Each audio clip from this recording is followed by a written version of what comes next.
इन कानूनों का लाभ हम देश के कुछ किसानों को समझाने में सफल नहीं हो पाए।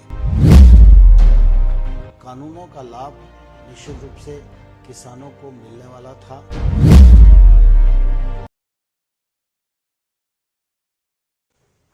प्रकाशोत्सव पर्व है।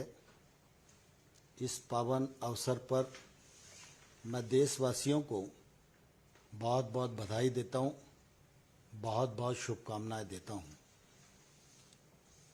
देश इस बात का साक्षी है कि प्रधानमंत्री नरेंद्र मोदी जी ने 2014 से सरकार का कामकाज संभाला है। तब से लेकर आज तक लगातार उनकी सरकार की प्रतिबद्धता किसान और कृषि दोनों के प्रति रही है।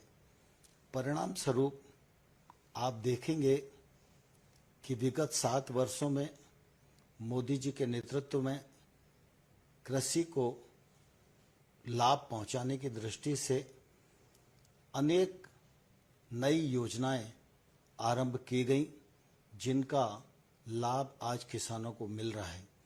वर्षों से प्रतीक्षा थी एमएसपी को लागत पर 50% मुनाफा जोड़कर घोषित किया जाए।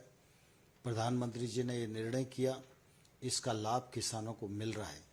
सिर्फ इतना ही नहीं, प्रधानमंत्री नरेंद्र मोदी जी की सरकार ने सरकारी खरीद को लगभग 2 गुना किया। पहले गेहूं और धान 2 ही जिन्सों की खरीद होती थी। मोदी जी के निर्देश के बावजूद कपास, दलहन, तिलहन और मोटे अनाज की भी खरीद प्रारंभ हुई है। देश भर में छोटे किसानों को आय सहायता देने के रूप में पीएम किसान सम्मान निधि योजना आरंभ की गई। 1,62,000 करोड़ रुपया इस योजना के माध्यम से किसानों की जेब में पहुंचाने का काम किया। क्रॉप लोन की तरफ अगर हम ध्यान देंगे तो क्रॉप लोन को इन 7 वर्षों में 2 गुना किया गया है। किसान क्रेडिट कार्ड के कवरेज को भी बढ़ाने के सद प्रयत्न किए गए हैं। कृषि क्षेत्र में अधोसंरचना की कमी लंबे समय से थी। इस अधोसंरचना को बढ़ाने के लिए 1 लाख करोड़ रुपए का इंफ्रास्ट्रक्चर फंड प्रावधानित किया गया, जिस पर काम प्रारंभ हो गया है। अनेक संस्थाओं को इसका लाभ मिलने लगा है। फिर नीम प्रोटीन यूरिया हो, चाहे हमारा सॉइल हेल्थ कार्ड 22 करोड़ किसानों को देने का मामला हो, इन सब दृष्टियों से खेती और किसानी को लाभ पहुंचाने का प्रयत्न प्रधानमंत्री नरेंद्र मोदी जी के नेतृत्व में किया गया। प्रधानमंत्री जी चाहते थे कि किसानों के जीवन में जो बंदिशें हैं उनको खोला जाए। इस दिशा में अनेक कृषि अर्थशास्त्रियों ने, वैज्ञानिकों ने लंबे समय तक अध्ययन किया और इसके परिणाम स्वरूप प्रधानमंत्री जी कृषि सुधार की दृष्टि से 3 कानून लेकर आए, जिनको लोकसभा और राज्यसभा ने पारित किया। उन कानूनों का लाभ निश्चित रूप से किसानों को मिलने वाला था और उन कानूनों के पीछे प्रधानमंत्री जी की साफ नियत थी कि किसानों के जीवन में क्रांतिकारी बदलाव आए। लेकिन मुझे दुख है कि इन कानूनों का लाभ हम देश के कुछ किसानों को समझाने में सफल नहीं हो पाए। मैं इस अवसर पर उन लोगों को भी धन्यवाद देना चाहता हूं, जिन्होंने हमारे साथ मिलकर कृषि अर्थशास्त्रियों ने, वैज्ञानिकों ने, किसान संगठनों ने इन लाभों को समझाने की कोशिश की। मैं निश्चित रूप से उनका बहुत आभारी हूं।